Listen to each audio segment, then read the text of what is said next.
Hi, today is April 17th, 2017, and this video is about contempt actions in regards to child support.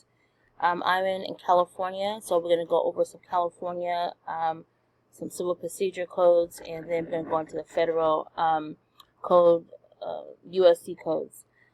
Basically, I'm giving you this information to allow you to research the law, codes, and regulations in regards to if you've been involved in any child support contempt proceedings or about to be in one. I am, just for the record, I am not an attorney. I am not a paralegal. This has been for many years of research and reading, and from friends and advocates who have assisted me in obtaining this information. So I want to pass it on to you to better help you understand the laws of contempt in a child support hearing. So the first step we're going to go to is League Info, which is legalinfo.ca.gov. They did change their website, so as you see here, as of November 30th, 2016. So we'll go to League Info, legislatorcalifornia.gov. Then we're going to click on California law. And we're going to go to Code of Civil Procedure, CCP. Now we're going to go to, we have the Courts of Justice, Civil Actions, Special Proceedings, and Miscellaneous Provisions. And we're going to go to Part 3, which is Special Proceedings of Civil Nature. Then we're going to go on to Title 5 of Contempts. And we'll click on here. And then we're going to scroll down to 1218.5. Now when I was going through my contempt proceeding, they had changed or updated some of their laws or their codes here. So it's best for you to research the information, reread it, and use it to your advantage. So Bill 1218, which is here, and we're going to go to Section 5.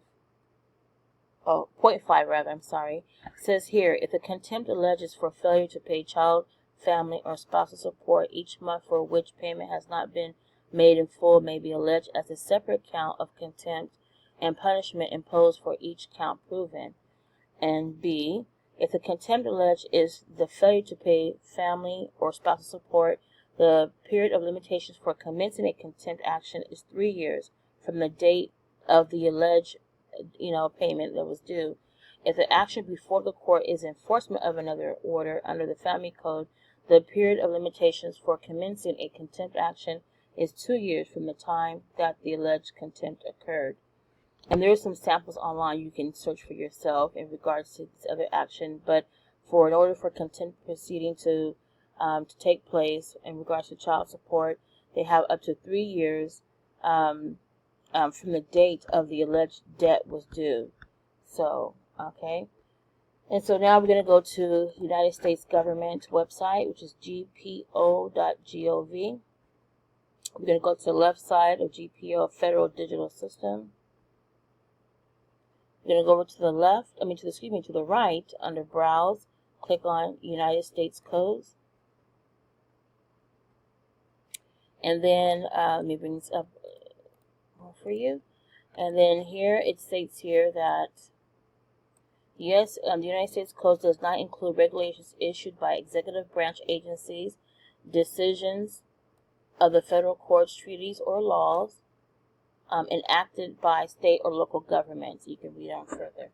So now we're going to go to 2015. That's the most recent laws, the federal USC codes. Okay, and then we're going to go to Title 18. When you hear somebody say Title 18, which means 18 United States Code sections, so on and so forth. So we'll go to Title 18. We're going to go Crimes and Criminal Procedures, and expand that. You can click on the link as well.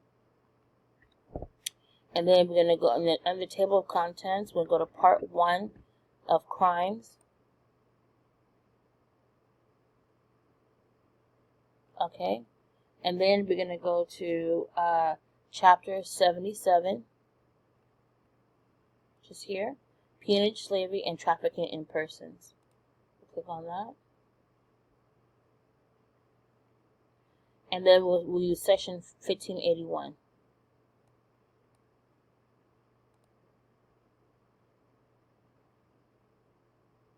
Okay. Under this anti-peonage law, 1581, it states here, whoever holds or returns any person to a condition of peonage or arrests any person with the intent of placing him in or returning him to a condition of peonage shall be fined under the title or imprisoned not more than 20 years or both. If death results from the violation of this section, or if the violation includes kidnapping or an attempt to kidnap, aggravated sexual abuse, or the attempt to commit aggravated sexual abuse, or attempt to kill, the defendant shall be fined under this title or imprisoned for any terms of years or life, or both. Okay? Then we're going to go to 1581, which is it. Okay, we're going to go to 1581, which is forced labor. Okay, so 1489, forced labor. Whoever knowingly provides or obtains the labor or services of a person by any one of or by any combinations of the following means: by means of force, threats of force, physical restraint, or threats of physical restraint, to that person or any persons, and whoever or shall be punished as provided under subsection D. Whoever knowingly benefits financially or by receiving anything of value from participating in a venture which has engaged in the providing or obtaining of labor or services by any of the means described in subsection A, which is here, knowing or reckless disregard the fact that the venture has engaged in the providing or obtaining of labor or services by any of such means shall be punished as provided in subsection D. This is very important to put that in your contempt response.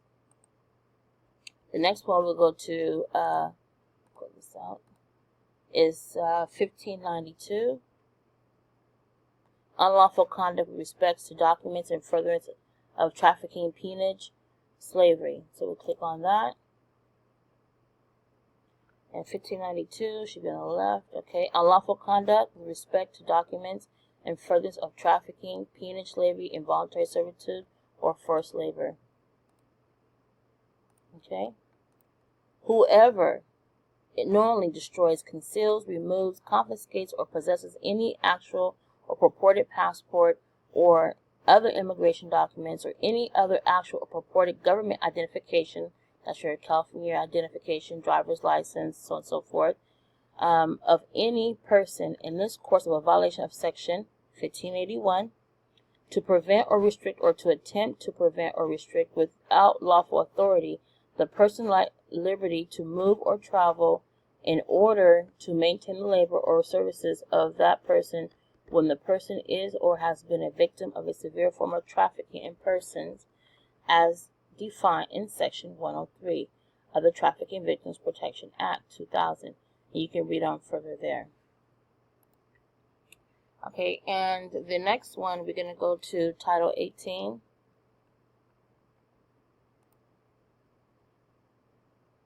Okay, Chapter 13. Oh, I just passed it. Okay, we're Title 18. We're going to go to Chapter 13, Civil Rights. Okay, Section 241, which is conspiracy against the rights. And you can also use 242, deprivation of rights under color of law. Okay, so here's the sections: conspiracy against rights, deprivation of rights under color of law. So 241.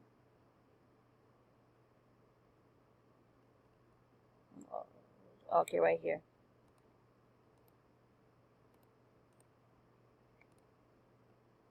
Conspiracy against rights. If two or more persons are conspired to injure, oppress, threaten, or intimidate any person in any state, territory, commonwealth, possessions, or district in the free exercise or enjoyment of any rights or privileges secured to him by the Constitution or laws of the United States, that's the 42 USC, we'll go to that in a minute, or because of having so exercised the same, or if two or more persons go in disguise on the highway or on the premises of another with intent to prevent or hinder his free exercise or enjoyment of any right or privilege so secured, they shall be fined under this title or imprisoned not more than 10 years or both.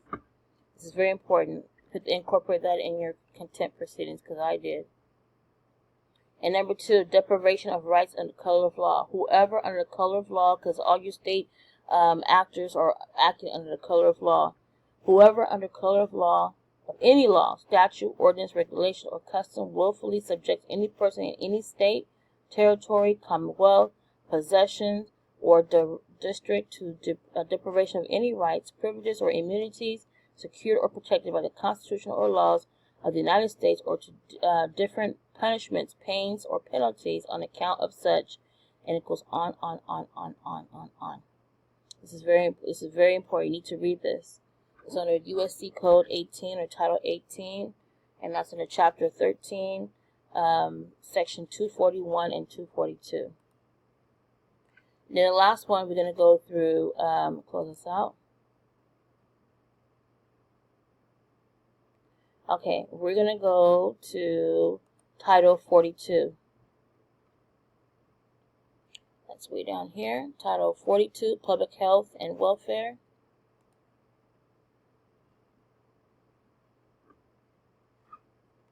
And this is still for anti-peonage. We're going to go to Chapter 21, Civil Rights section.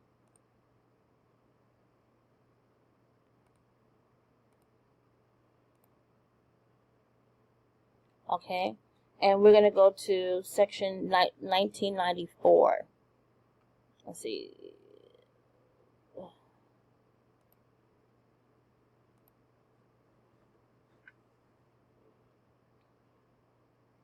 Well, we can do this one, 1981, equal rights under the color of law, or under the law. But we want to go to 1994. But let's go to, I want to go to 1983 first, then we're going to 1994. You can put it all together how you want it. So, under enforcement,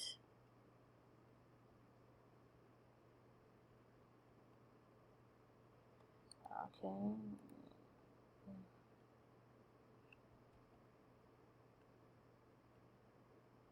Here we go. Under Section 1983. This is also under the 14th Amendment. You can incorporate that.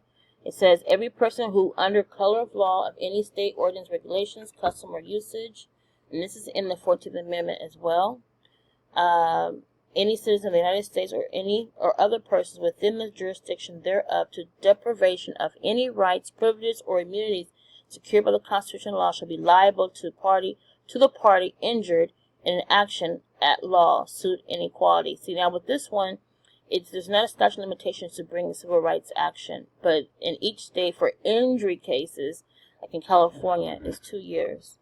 Okay? So then we're going to go down to 1994. This has to do with the anti-peonage, with your contempt. Here it says, Section 1994, peonage abolished.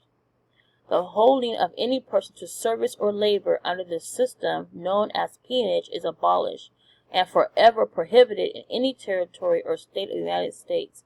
And all acts, laws, resolutions, orders, regulations, or uses of any territory or state which has heretofore established, maintained, or enforced, or by virtue of which any attempt shall hereafter be made to establish, maintain, or enforce directly or indirectly the voluntary or involuntary service or labor of any persons as peons, and liquidation of any debt or obligation or otherwise are declared null and void.